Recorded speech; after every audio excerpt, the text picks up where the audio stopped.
Les presento a Gastón Insúa, quien también está aquí porque ha realizado ciertos cursos, se ha preparado muchísimo en torno al crecimiento, desarrollo personal, también fuera de toda su expertise en cuanto a las empresas, en cuanto a los negocios. Es un hombre del mundo de los números, muy estratégico, pues precisamente porque ha sido empresario. Ahorita está incursionando en el mundo de la escritura, con el que he desarrollado un proyecto muy bonito del cual van a saber este año en cuanto a la parte de escritura. Y pues, ¿quién mejor que él para guiarnos en torno a cómo tomar decisiones acertadas? Bienvenido, Gastón, a nuestra familia Leslie Rendón. Bueno, gracias Leslie por invitarme. Es importante aclarar que el tema de las decisiones es un tema que me interesa más de lo que sé. Es decir, es un ámbito de interés más que un ámbito de conocimiento. Y lo que espero es, en ese sentido, despertar más inquietudes y curiosidad con lo que compartamos que clarificar, ¿no? Que, bueno, hay realmente muchos expertos, mucho conocimiento, carreras universitarias, libros, cursos, y a mí me gusta investigar en eso, leer y practicarlo, pero no soy un experto en la materia. Puedo compartir con ustedes esas inquietudes y esos intereses. Además que es muy modesto, pero hay algo particular y antes de empezar a hablar de decisiones, realmente, Gastón, hay algo muy particular que incluso hace poco tuve la oportunidad de conocer una tercera persona con esta misma característica. Yo dije, o sea, en estos años, ya yo tengo 37 años, voy para 38 años, y es la primera vez que conozco a alguna persona que dice, estoy en una posición de mi vida en la que no quisiera pedirle absolutamente nada en la vida. Estoy en un momento en que he logrado todo lo que he querido y eso me satisface. No tengo que pedirle absolutamente nada a la vida, sencillamente estoy en una búsqueda de paz, de tranquilidad, algo más que tiene que ver conmigo. Así que pues quería hacerte una pregunta respecto a esto. ¿A qué le debes ese crecimiento exponencial, a ese resultado de tu vida? Porque tiene que ir sumado y tiene que ir de la mano un crecimiento exponencial, porque eres una persona muy proactiva que siempre está en movimiento. ¿Se ve ese cartel ahí atrás? Sí. ¿Se puede leer o está al revés? Mis ganas son más grandes que mis miedos. Sí, no sé, el cartel, imagínate, ahí estoy parado yo, ¿no? Miren Sí. la dimensión, a ver si lo puedo mostrar de otra manera para que tengan una referencia de tamaño. Ahí está ¿no? Bueno, Bastante. yo creo que esa es la clave de lo poco o mucho que conseguí. Es una cuestión estadística, es decir, más lo intentas, más probable es que lo alcances. Ahora, para poder intentarlo y volver a intentarlo y volver a intentarlo y volver a intentarlo, lo que tienes que tener es mucha resiliencia, mucho poder, mucha capacidad de resistencia a la frustración y que el fracaso no lo vivas como fracaso, sino como parte de este proceso de crecimiento.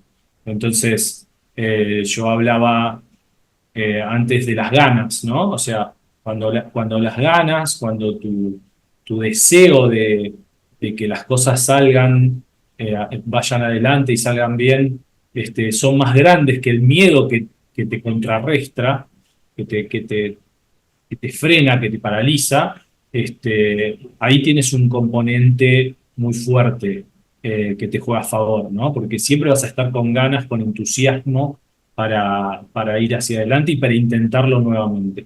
Eh, yo tengo una estadística que es, básicamente tengo 3 grandes éxitos de negocios en mi vida, pero esos 3 grandes éxitos que siempre se ven, digamos, esconden 6 grandes fracasos.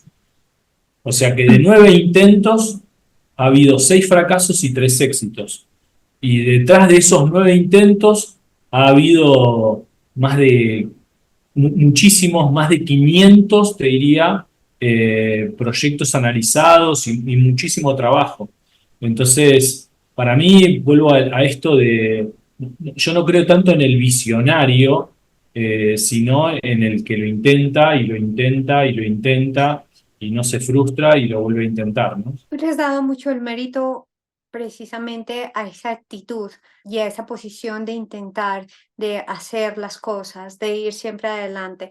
Sin embargo, allí está escondidas y sin nombrarse las decisiones. Para ti, ¿qué tan importante es esa parte de tomar decisiones? Porque sí que hay unos estudios que clasifican las decisiones en cuatro, que dicen que hay unas decisiones que están muy conectadas con la parte de la intuición, que es de las que yo también he hablado, pero también están esas decisiones exponenciales. Realmente para ti, ¿qué tan importante han sido esa parte de tomar decisiones? Sí, bueno, es central porque estamos hablando de que esos 9 intentos surgieron de más de 500 casos estudiados. O sea, de 500 casos, la estadística es exactamente así. Más o menos de cada 50 proyectos que analizo, intento uno. Hay 49 que descarté. Ahí hay un proceso de decisión, un proceso de evaluación y un proceso de decisión. Después avanzo con ese, que de esos 50 avancé con uno, y de cada 3 que avanzo, en 2 fracasos y en uno tengo éxito. Es decir, que el proceso de decisión, como bien dices, está escondido dentro de la actitud, pero está inmerso en el proyecto, en el proceso, ¿no? O sea, en este proceso de intentar hay un proceso de decidir permanente. Es claramente aprender a decidir, que también es algo práctico, porque así como no se aprende a andar en bicicleta leyendo un libro, tampoco se aprende a decidir leyendo. Hay que ponerlo en práctica y retroalimentar ese proceso personal que tenemos de decisión, ¿no? Para mejorarlo y saber qué cosas estuvieron bien y qué cosas estuvieron mal en el proceso decisorio. Bueno, eso surge de conocerse mejor a uno mismo, de saber qué es bueno para uno y a partir de ahí tomar la mejor opción, ¿no? Pero sí, la decisión está ahí como medio escondida, pero es parte central del proceso. Has hablado que dentro del proceso de tomar decisiones está la parte de autoconocimiento y también estás hablando de opciones. ¿Cómo yo puedo identificar realmente cuál es la opción que más me conviene en ese momento? ¿O cómo tú has llevado ese proceso cuando tienes distintas opciones o distintas posibilidades para tomar una decisión? Hay una frase que justificó los dos años de posgrado y en términos de esfuerzo de estudio y el capital invertido en el posgrado, que es la siguiente.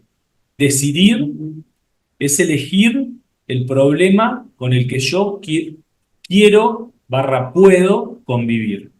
Es decir, siempre decidir es elegir un problema. No existe la opción sin problemas. Pero hay problemas con los que yo, por mi fortaleza, por mi persona, esa cuestión subjetiva, me hace a mí ser quien soy, me resultan más fáciles de sobrellevar que otros. Hay problemas que a mí me resultan más sencillos y que a vos te resultan más difíciles, más complejos, más pesados, y a mí me resultan más livianos. Entonces, las decisiones tienen que estar en función de los problemas con los cuales yo puedo convivir, los problemas a los que yo puedo, los que yo puedo sobrellevar.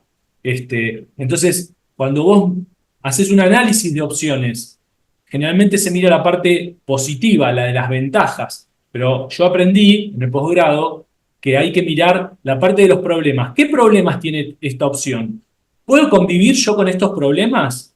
¿Tengo las fortalezas para llevar esos problemas adelante? O en todo caso, ¿puedo conformar un equipo que sostenga estos problemas, que puedan sobrevivir, digamos, o convivir con ellos? Bueno, la teoría de esta pregunta, que para mí es mágica, dice que si vos elegís la opción que con la que mejor convivas, o sea, que te permita convivir con los problemas que vos podés llevar adelante, esa es la mejor, esa es la decisión que mejor es para vos, ¿no? O sea, porque toda decisión tiene la palabra depende, ¿no? Depende de las circunstancias, depende de la persona, depende. Entonces, para mí es importante entender los problemas y poder identificar mirándote a vos mismo si esos problemas son compatibles contigo.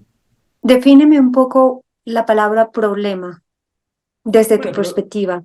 problema es, digamos, puede ser un obstáculo, puede ser un contexto adverso, puede ser una situación de incertidumbre, digamos, hablemos problema como el aspecto negativo de la opción, ¿no? Si yo puedo convivir con estos aspectos negativos porque no le tengo miedo a la incertidumbre, habrá otros que tienen más temor a la incertidumbre, entonces ante una opción que tenga incertidumbre decidirá no poder llevarlo adelante. Hay otros que para los que el dinero es un inconveniente y para otros no es inconveniente porque no tiene puede dormir tranquilo aunque esté endeudado o puede dormir tranquilo, digamos, con una situación económica difícil. Entonces, dependiendo de esa parte menos positiva, digamos, esa parte más adversa que tiene la opción y analizando si esa adversidad no es tal para vos, porque vos tenés las capacidades necesarias para convivir con esa adversidad, bueno, me parece que esa es la opción, ¿no? La opción más conveniente. Pero bueno, como digo, esto es siempre individual, ¿no? Una decisión individual. Claro, ya que estamos hablando de que, bueno, todo paso que vamos a dar en la vida muchas veces nos muestran distintas opciones de camino. Estas opciones nos llevan pues a decidir, porque pues, por supuesto, si queremos dar el paso, necesitamos tomar una decisión sobre esas opciones. Yo estoy viendo en este momento estos problemas como la consecuencia, el resultado de cualquier decisión. Toda decisión trae una consecuencia. Más o menos es así, ¿no? Me surge otra pregunta sobre esto, Gastón. ¿Hay posibilidad de ver siempre las consecuencias? O sea, los Sí, problemas que me pueden acarrear sí, o con sea, ciertas, en ese análisis que vos sí. ves. Hay un concepto que yo aprendí también en el posgrado y de grande, que es el concepto de prudencia, ¿no? Prudencia, la definición de prudencia es ser consciente de la consecuencia de nuestros actos, ¿no? O sea, poder ver y ser responsables por la consecuencia de lo que hacemos. Entonces, cuanto más conscientes seamos de la consecuencia de nuestros actos, mayor campo de visión, ¿no? Mejor panorámica vamos a tener sobre las decisiones que tomemos. Pero bueno, por supuesto que no podemos tener todas las consecuencias sobre la mesa porque de eso va la vida, ¿no? Si no Ujú. sería un proceso bastante robótico, digamos, y se podría hacer más fácil. Pero siempre hay incertidumbre en la toma de decisiones. Si no lo hubiera, sería muy fácil. De hecho, las decisiones más difíciles son las que debemos tomar entre bien y bien. Una decisión entre bien y mal es una decisión sencilla. Una decisión entre sí y no es una decisión sencilla. Las decisiones que son entre sí, entre bien y bien, son las más difíciles. Y ahí es donde, bueno, entra la incertidumbre. Uno tendría que decir, bueno, si yo voy por este camino, tengo estas dificultades, si voy por este otro camino, tengo estas otras dificultades. Bueno, ¿con qué dificultades elijo convivir? Bueno, en función de eso, elegir. Eh, eso es lo que yo hago en mi proceso decisorio.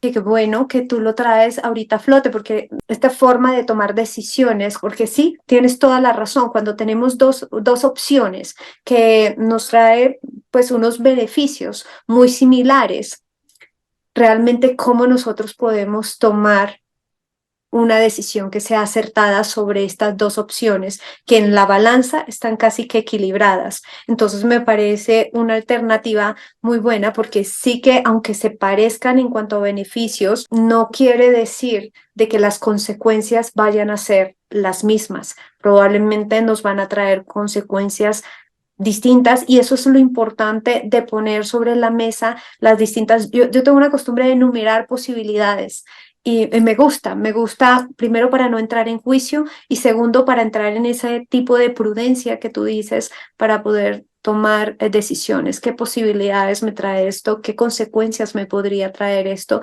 y qué importante es entrar siempre a ese espacio de reflexión. Tú hablaste ahorita de que eres un hombre que no crees tanto en esa parte visionaria y que estás muy enfocado en la práctica, en el hacer. ¿Cómo te relacionas con tu intuición para poder tomar decisiones? ¿O es algo que realmente lo dejas a un lado y te enfocas desde la técnica, desde la herramienta? Depende del ámbito y del tipo de decisión. Es decir, si la decisión tiene que ver con un negocio o con una situación económica, este, trato de hacerme de la mayor cantidad de información posible y y, y de basar la decisión en datos duros, digamos. Me gustó el otro día alguien, escuché decir, eh, yo confío en Dios, pero que todo el resto me traiga información, ¿no? O sea, en Dios confío, pero el resto que me traiga datos para yo poder decidir. Eh, entonces, si la decisión es una decisión que tiene un aspecto racional, o sea, que es numérica, que tengo que evaluar si hago tal o cual negocio, si compro o vendo tal o cual cosa. Bueno, trato de hacer un análisis matemático en lo posible y de opciones y pasándolo siempre por el filtro de la razón. Ahora, si la decisión es de vida, por decir, si si tengo que decidir si voy a tal lado, si hago un viaje, o si viajo a tal lado o a tal otro, o si tengo que hacer algo con mi hija o no lo hago, si tengo, bueno, ahí a mí personalmente me juega más la intuición. Eh, y trato de confiar en que la vida me va a dar alguna señal que sea, que me oriente, ¿no? Es un poco místico y bastante contrario a toda la racionalidad que le pongo a las otras decisiones, pero generalmente depende del ámbito en el que esté decidiendo. Si el ámbito es un ámbito de negocios, un ámbito de decisiones racionales, le aplico la máxima racionalidad que tengo, la máxima capacidad racional que tengo. Ahora, si el ámbito es tal vez más emotivo, más emocional, más psicológico, o más de afectos, eh, trato de estar lo más consciente posible y lo más presente posible para ver qué señales me trae la vida y la situación para ver qué camino tomo. En ese sentido, para darte una idea gráfica, siempre digo que son como las miguitas de Hansel y Gretel las que sigo. Entonces, si tengo un camino con una bifurcación, trato de ver cuál de los dos sentidos tienen las miguitas que me deja la vida y trato de tomar ese camino, ¿no? Observarlo, ver en cuál de las dos opciones hay miguitas y seguir el de las miguitas.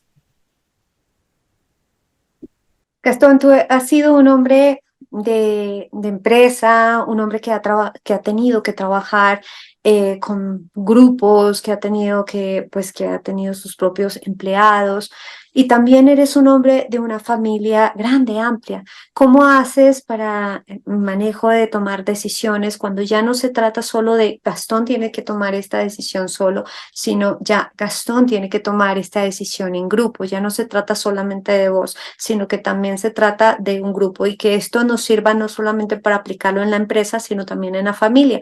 O tú nos dirás, no, es un proceso diferente para tomar decisiones en cuanto a la familia y en cuanto a la empresa.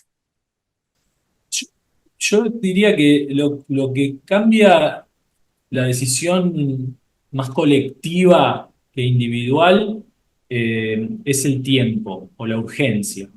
En la medida que hay tiempo para decidir y para compartir opiniones y para discutir y evaluar opciones de manera colectiva, eh, bueno, trato de ser lo más democrático posible y, y entender los diferentes puntos de vista y tratar de tomar la opción de los que considero más expertos en el tema de que se trate, ¿no? O sea, me guío por la expertise. Te diría si son cuestiones emocionales, eh, es mi mujer, Rosario, que tiene una inteligencia emocional impresionante, y si es en cuestiones, no sé, por ejemplo, de ventas, bueno, el responsable comercial de la empresa que se trate.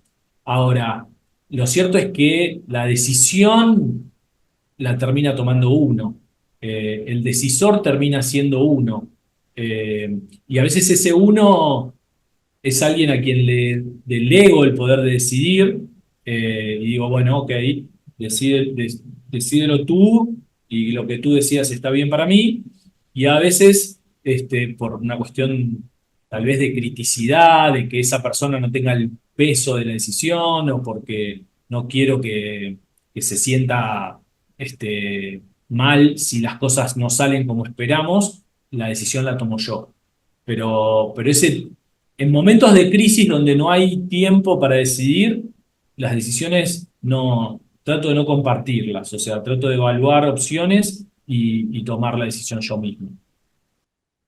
Ok.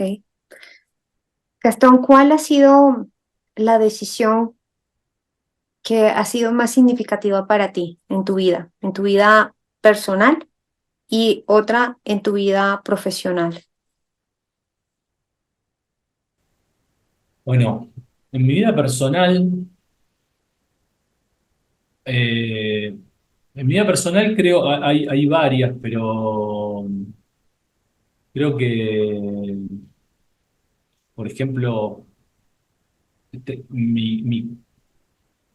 tener mi cuarta hija o decidir buscar un cuarto hijo eh, después de tres, ¿no? De tener tres en dos matrimonios anteriores, y decir, bueno, otro matrimonio, otro hijo, ya más grande, ¿no? O sea, uno ya yo con una edad que se empieza a acercar a ser abuelo que a ser padre, eh, ha sido una decisión personal difícil, pero que bueno, eh, más que nada como proceso de reflexión personal y decir, bueno, realmente quiero hacer esto, ¿no? O sea, la dificultad está en la importancia, en la relevancia de lo que había en juego, digamos, ¿no? Un hijo, bueno, eso en términos de vida personal.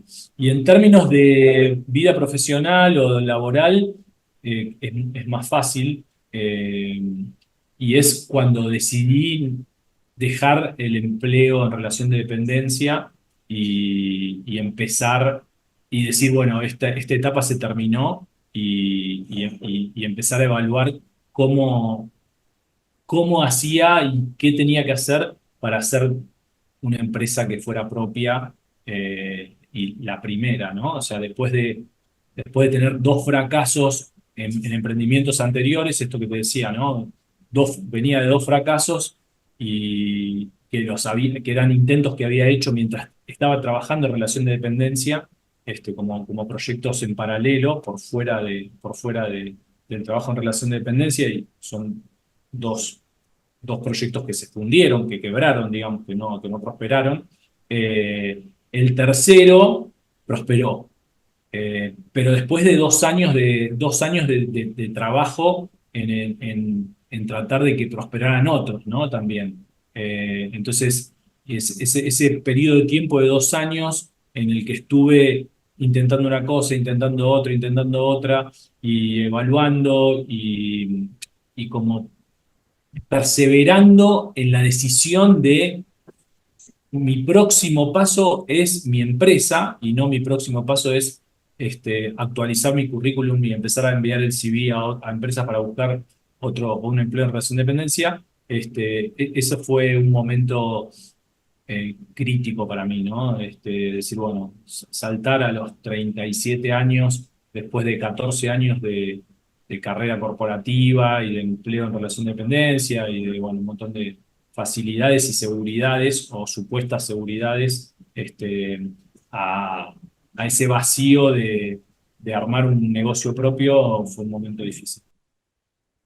Has traído algo tan, tan importante que le ha pasado a muchas personas y que muchas personas también lo están pensando porque, y esto lo digo con tanta seguridad porque soy parte de varias comunidades en donde se hablan desde el coaching, desde el liderazgo y bajo tu experiencia, Gastón, y siguiendo a la par con este proceso de tomar decisiones. ¿Tú consideras que cuando estamos en ese proceso de dependencia, de que tenemos un empleo fijo, de que tenemos seguridades, como vos lo decís, y tenemos esa necesidad, esa visión de emprender, ¿tú consideras que siempre es mejor ir a la par o que debemos tomar una decisión ya radical y lanzarnos a emprender para podernos enfocar al 100% en nuestro emprendimiento? ¿Tú cuál crees que sería la base para poder tomar esa decisión? Sí, yo creo que ahí se abre un nuevo, otro área, otra arista, otra perspectiva del proceso de toma de decisión, que es el momento, ¿no? ¿En qué momento tengo que tomar la decisión? Y ahí también aprendí que lo mejor es estirar el plazo de la decisión lo más posible.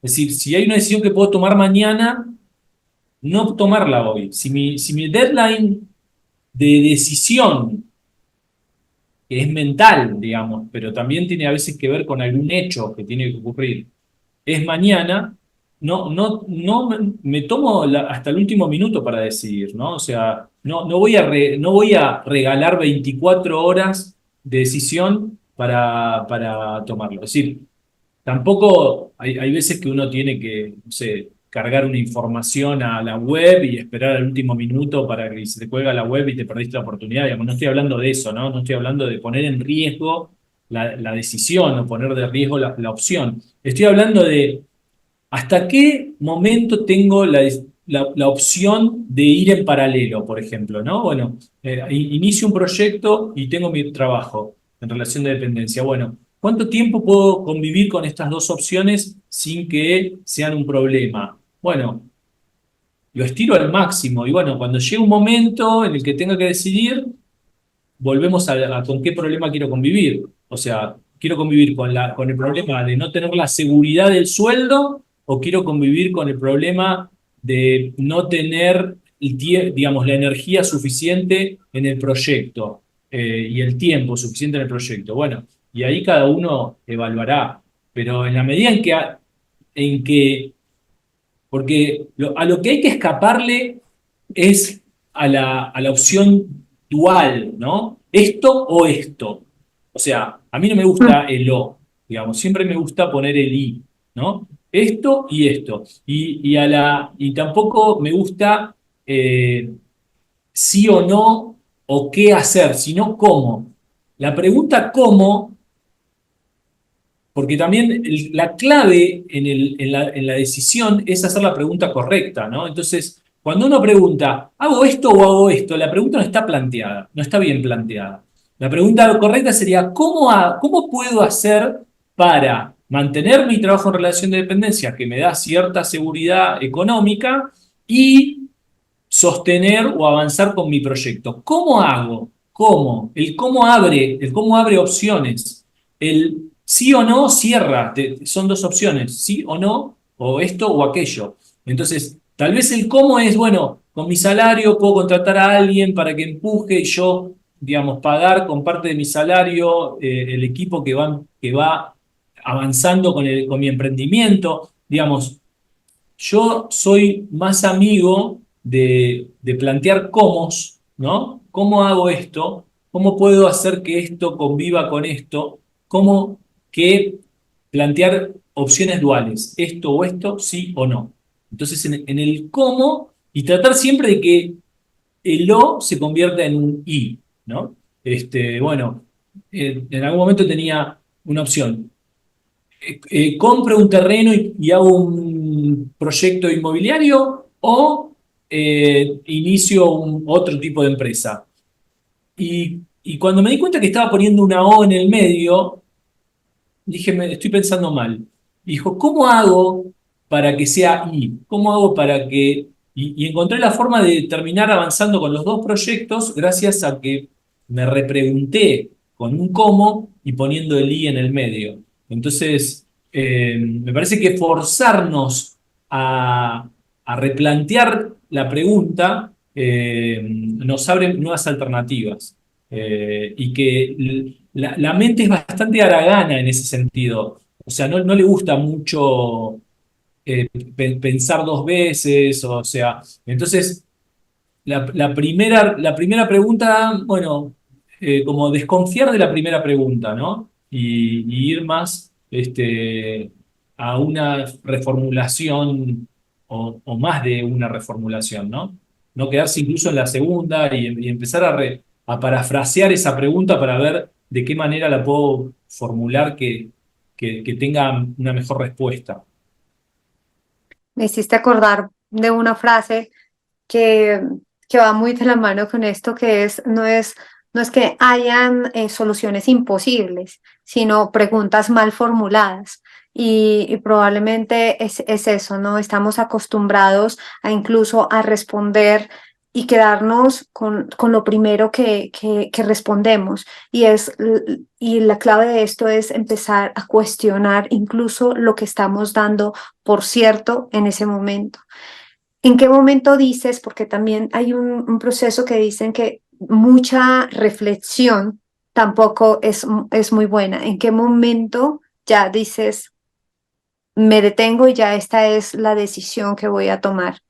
¿Va muy alineada también con ese sentido de intuición o definitivamente sabes un momento en cuándo te tienes que detener y ya decir, esta es la decisión? Eh, bueno, de nuevo, depende. Yo trato siempre de ir a la acción y de ver en ese proceso de poner en marcha la rueda qué, qué me va devolviendo la realidad para ir ajustando mi decisión. O sea, trato de tomar riesgos bajos, eh, esta idea de MVP que se usa mucho, ¿no? Como de armar un prototipo de lo que tengo en la cabeza, bien chiquito, que me permita lanzar la idea para ver qué vuelve, ¿no? Es decir, bueno, yo tengo esta idea, a ver, la voy a empezar a poner en movimiento para ver qué me vuelve. Y después también depende de qué estemos hablando, ¿no? Porque si estamos hablando de un negocio, por decir, que es algo de lo que yo, es como mi mundo más natural, eh, a mí me ha pasado, por ejemplo, de comentar una idea y que todo el mundo me diga que le parecía fantástica y que iba a ser un éxito indiscutido y no conseguir ni un cliente. O sea, no conseguir ni una persona dispuesta a pagar por esa propuesta. Entonces, tratar de, tratar de rápidamente llegar al mercado en términos de ideas de negocios, ¿no? Y de convalidar de que alguien va a estar dispuesto a pagar por ello, y si no, bueno, cómo lo reformulo para tratar de conseguir al cliente, porque de aquella experiencia yo rescaté como una frase que era, digamos, interesados hay miles, pero clientes hay muy pocos. Entonces, a veces Mm. uno peca de exceso de reflexión, exceso de planificación y no pasa a la acción. Y por eso hoy es como, bueno, hay un concepto que es reflection, o sea, una mezcla de reflexión con action, ¿no? Reflexiono y actúo. No me quedo en la reflexión ni me voy a la acción sin reflexión. Esta combinación de, en vez de reflection, reflection. Y bueno, y tratar de hacer como los esquí, digamos, como cuando vas caminando, ¿no? Un paso y un paso, un paso y un paso. Porque si no, no puedes avanzar dos pasos con la misma pierna, te vas a terminar cayendo. Yo creo que la acción, yo soy una persona de acción, que me considero más de acción que, que de planificación. Me gusta convalidar en los hechos que lo que estoy diseñando en la cabeza es, es válido, ¿no? Entonces, dije algo redundante, pero bueno. Es importante para mí que validemos que lo que estamos pensando y las decisiones que vamos tomando se dan en base a hechos concretos que vienen de la realidad y no suposiciones y otras suposiciones y otras suposiciones y el comentario de un amigo o el comentario de un conocido sobre qué bueno que sería y después, bueno, nada, para no frustrarnos, ¿no? O para no desilusionarnos. Los dos últimos comentarios que tú nos has hecho, siento yo, no sé, tú me corregirás, que has roto como la barrera del momento perfecto, porque muchas veces hay personas que buscan el momento perfecto y cuando tú empiezas en el proceso de reflexionar y actuar es que no hay momento perfecto, sencillamente son momentos en los que tú vas avanzando y vas caminando y probablemente si el momento perfecto lo acuñen a un resultado, pues en ese mismo proceso vamos a encontrar varios resultados, pero que se dan en la medida en que yo voy actuando. Y otra palabra que veo que me ha encantado es que realmente no hay una decisión como tal rotunda. Sencillamente hay una decisión que se puede ir transformando y que se puede ir evaluando y que se puede ir modificando en la medida que vas en ese proceso de reflexión y acción. Si estoy por el mismo camino. Claro. Y claro, es como escribir, ¿no? O sea, ¿qué hacemos? ¿Nos sentamos a escribir o esperamos que venga la inspiración? Eh, la respuesta vos y yo la conocemos, que la inspiración te sorprende escribiendo. Digo, yo soy partidario, hay una frase que dice que las oportunidades solo bailan con los que están en la pista de baile. Y si vos, digamos, no te predisponés en acción a pararte en la pista de baile, no va a ocurrir. Es decir, hay un proceso de preparación, de estar en disposición y buscando la oportunidad y evaluando para que cuando venga la oportunidad vos estés preparado, ¿no? Eh, a mí me gusta mucho el ejemplo de esos dos vecinos que tenían campo y que ante la sequía uno insultaba porque no llovía y el otro removía la tierra, ¿no? Y bueno, cuando llovió, el que removía la tierra ya tenía el trabajo hecho y le fue mucho mejor que el que no hizo nada y solamente se quedó insultando, ¿no? Entonces, el movimiento es necesario. Para mí, tomar decisiones es tomar decisiones en acción, digamos, no quedarse en la cama reflexionando sobre qué opción o qué puedo hacer, sino salir a buscarlas. Qué bueno, me ha encantado muchísimo, muchísimo lo que vos estás diciendo porque precisamente hace poco en un curso estuvimos hablando de eso y una de las personas decía es que en el momento que tomas la decisión ya no hay más opciones. ¿sí? Porque estás tomando una decisión desde conciencia y desde la claridad, entonces ya no hay más opciones, pero allí lo que veo es que estamos, la decisión también es un proceso, o sea, no es algo fijo ni estático, es un proceso que se puede ir modificando y aplicándolo a la vida cotidiana, en la parte habitual, eso sucede constantemente con nuestros hijos. A veces tomamos una decisión y no, esta decisión toca transformar esta partecita de esta decisión, ya no podemos, sumamos, sí, entra a estudiar. Yo ya había decidido que entraba a estudiar y que yo la iba a llevar, pero dentro de esta reflexión, este análisis, ya veo que no hay posibilidad de que yo la pueda llevar. Entonces ahí ya empieza a modificarse esa decisión, por ejemplo, desde el área de la vida, de lo cotidiano. Es decir, Dime. en general, no tenemos la capacidad de, de ver las futuras decisiones que se van a generar a partir de la primera decisión que tomaste. Entonces también hay una cuestión de flexibilidad para adaptarnos a las consecuencias de lo que se va presentando. Porque, eh, digamos, eso también es clave. Te diría, otro concepto que estaría muy interesante rescatar digamos, que no se pase por alto en la charla es tener en claro que a veces entre una acción y una consecuencia hay un tiempo. Y que nosotros estamos como seres humanos muy acostumbrados a que la consecuencia esté cerca de la acción.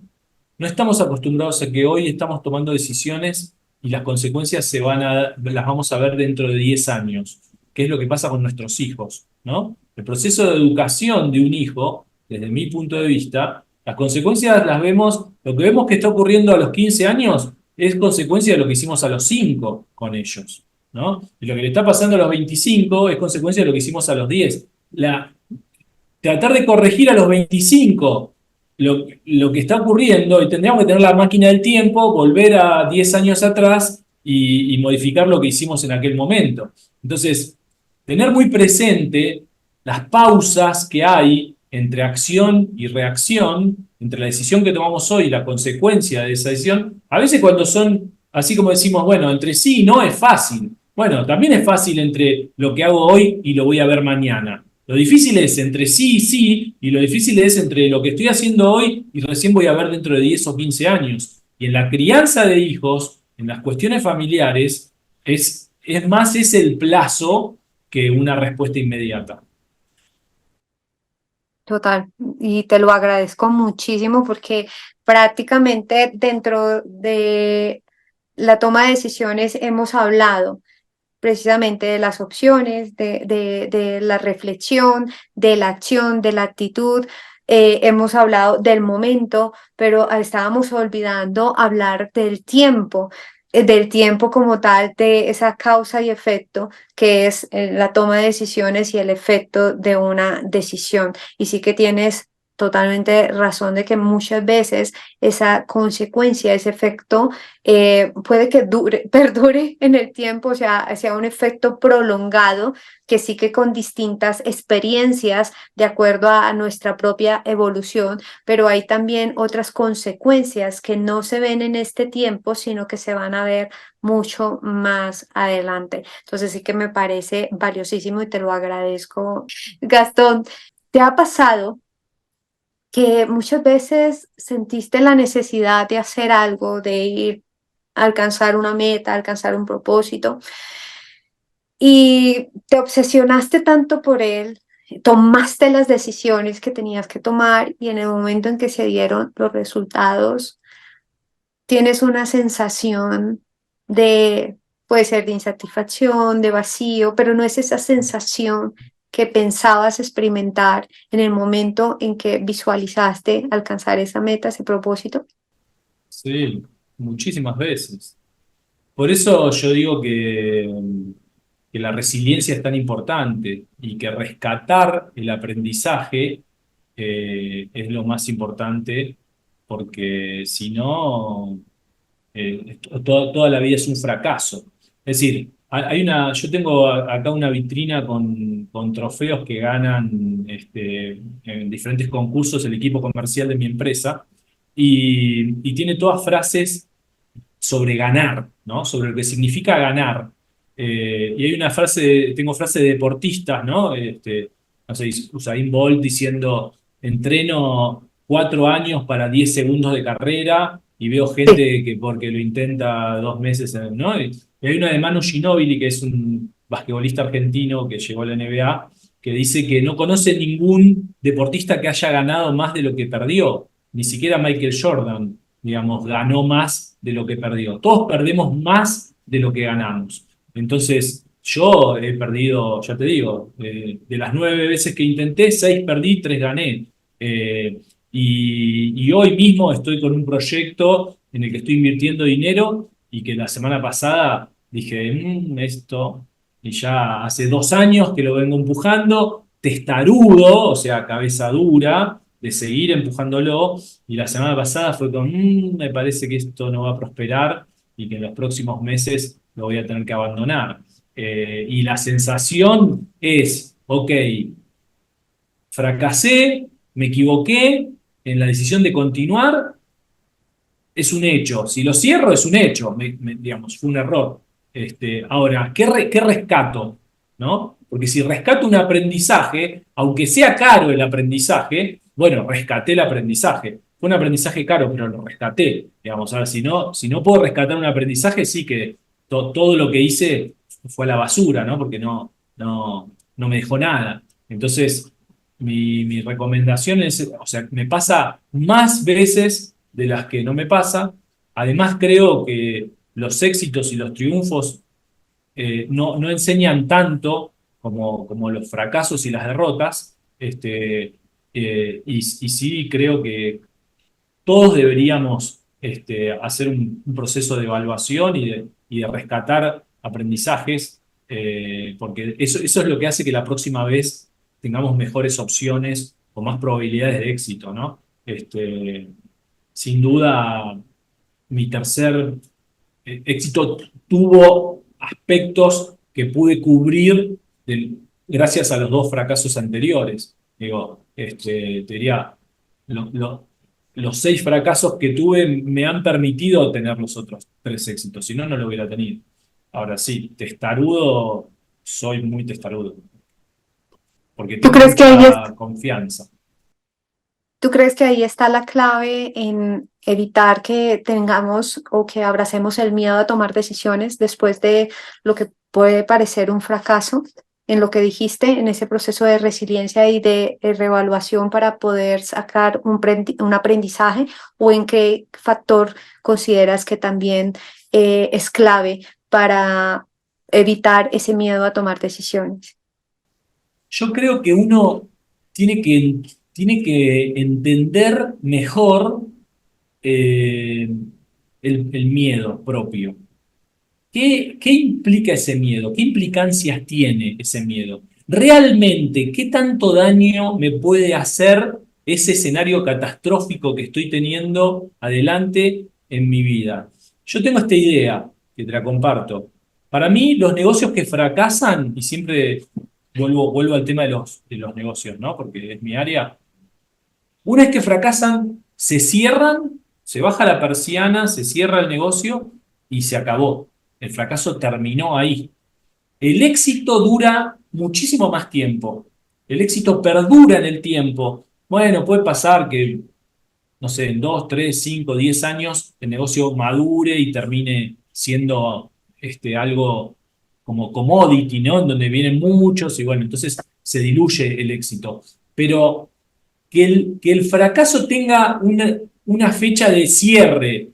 Yo, si el mes que viene termino con este proyecto, al que hace 48 horas empecé a ver que me parece que no va a funcionar, bueno, habrán sido 2 años en los que no funcionó, algo que hice se terminó. 2 años duró. Listo, perdí dinero 2 años y lo cerré. Ahora, pude poner dinero ahí esos 2 años porque hay otro negocio que hace 10 años que me viene dando dinero gracias a que fue un éxito. Entonces, la idea de que el fracaso tiene una fecha de corte y que el éxito dura mucho más en el tiempo, a mí me cambió, por lo menos le bajó el nivel de riesgo, ¿no? De miedo al miedo, digo, o de riesgo al fracaso. O sea, puso el fracaso como en un nivel inferior, como que siento que me juego menos, ¿no? Por supuesto que además, cuando uno tiene un primer éxito, bueno, el segundo lo va a buscar con un poquito más de riesgo, ¿no? Porque ya está con algún respaldo. El primer éxito siempre es más, como se siente más riesgoso, ¿no? De ir a buscar. Pero esta idea de que en algún momento al fracaso le podemos dar un corte, ¿no? Porque decimos, bueno, este proyecto lo cancelamos. Listo, se terminó, ya está, digamos, ¿no? Y como dice mi socio ahí, la primera pérdida es la menor, ¿no? Saber en qué momento lo doy de baja, una gran decisión, ¿no? O sea, ahí hay una decisión, decir, bueno, ¿qué hago? ¿Lo sigo intentando o lo cierro? Bueno, en algún momento hace un año atrás yo estaba decidido sí o sí a continuar con este proyecto. Un año después ya empiezo a decir, bueno, la verdad que, bueno, ya pasaron 2 años y esto no está rindiendo lo que tenía que rendir y volvés a ponderar. Pero yo desde ese punto de vista de la duración o la vida que tiene un proyecto que fracasa y un proyecto que tiene éxito, bueno, definitivamente me inclino por seguir intentando. Ok, te voy a decir unas palabras y tú me las contestas también con palabras cortas en cuanto a lo que qué significa para ti. Decisiones rápidas, Intuición, pérdida, experiencia, fracaso, aprendizaje, éxito, un impostor, ganar, un resultado, libertad financiera, salir de la jaula, amor, lo máximo. pasión, Energía, riesgo, tipo adrenalina, miedo. un fantasma. Me ha encantado, de verdad, Gastón. Muchísimas gracias. Quisiera que si tienes alguna última reflexión, algo que quisieras de pronto invitarnos o algo que quisieras como argumentar con todo lo que hemos hablado hoy, pues te invito a que lo hagas. Yo tengo una frase que me regaló un maestro que tuve, un profesor de la facultad, que fue un gran maestro de vida, después fue mi amigo, que cada vez que yo le iba a consultar sobre algo, él me respondía con esa frase que la repito siempre y me parece que si hay una persona nueva que la escucha, ya va a haber valido la pena. Yo le decía a Mario, porque se llama Mario, Mario, estoy con esto y no sé qué hacer y no me termino de decidir si hacer tal cosa o tal otra o cómo hacer esto. Y él me respondía siempre todas las preguntas y las cuestiones con la misma frase. Me decía, Gastoncito, ¿qué te puedo decir? Decía él, ¿no? No te defraudes a vos mismo. Entonces, para mí, cuando uno decide, tiene que eh, buscar eso, ¿no? Buscar no defraudarse a uno mismo. La decisión que no lo defrauda a uno mismo es la mejor decisión para mí. O sea, esa es la decisión más importante en la vida. Es, ¿Puede es la, ser? es la decisión, las decisiones que no nos defraudan a nosotros mismos son como en las que somos más leales a nosotros, ¿no? A lo que somos. Ujú. Este, me parece que en el fondo a cada uno lo defraudará cosas diferentes. Por eso este, me gusta que siempre era la misma respuesta de este señor, ¿no? O sea, vos le preguntabas de amor y él te decía no te defraudes a vos mismo. Le preguntabas de dinero y te decía no te defraudes a vos mismo. Preguntabas de tu Qué vecino y te bueno. decía no te defraudes a vos mismo. Digo, me Estamos parece mismos. que es una respuesta que aplica a situaciones diferentes, a momentos de la vida diferentes y siempre. invoca a que seas leal a lo que sos vos, en esencia. Entonces, es una frase grandiosa. Qué bueno porque precisamente en el siguiente live, en donde voy a dar como las últimas herramientas también en la toma de decisiones, parte de eso hay una pregunta que debemos hacernos y va muy conectada con ese sentir de no defraudarnos a nosotros mismos. Así que pues Gastón, te agradezco muchísimo. A mí me apasiona escucharte, te admiro muchísimo, te quiero en el alma. Y aunque a veces eres modesto con lo que, con tus capacidades, con tu experiencia, con tu forma de ver la vida, la verdad es que a mí me encanta porque tú eres de las personas que me llevan a cuestionarme aún más de mis propias verdades personales. Y eso me parece fantástico porque ahí es donde yo evito entrar en ese bucle de esta es mi verdad y no hay nada más allá. Entonces, de verdad que me encanta porque en mi vida personal y en muchos sentidos me aportas muchísimo valor. Bueno, gracias. Gracias por darme este espacio. Yo creo que todos aprendemos de todos, con lo cual es algo que se va construyendo de manera colectiva. Lo importante es que podamos rescatar y utilizar lo que vamos construyendo entre todos, eh, que vayamos a la acción, que no nos quedemos en la palabra. Mm. Y bueno, yo soy un agradecido también de haberte conocido y de poder tener la oportunidad de que mantengamos estas charlas de vez en cuando. Gracias. Gracias a ti también, Gastón. Bueno, un beso, Leslie. Un besito Chao, grandote, chao, grandote, te gracias, quiero mucho. gracias. Yo Gracias. también. Chao, chao.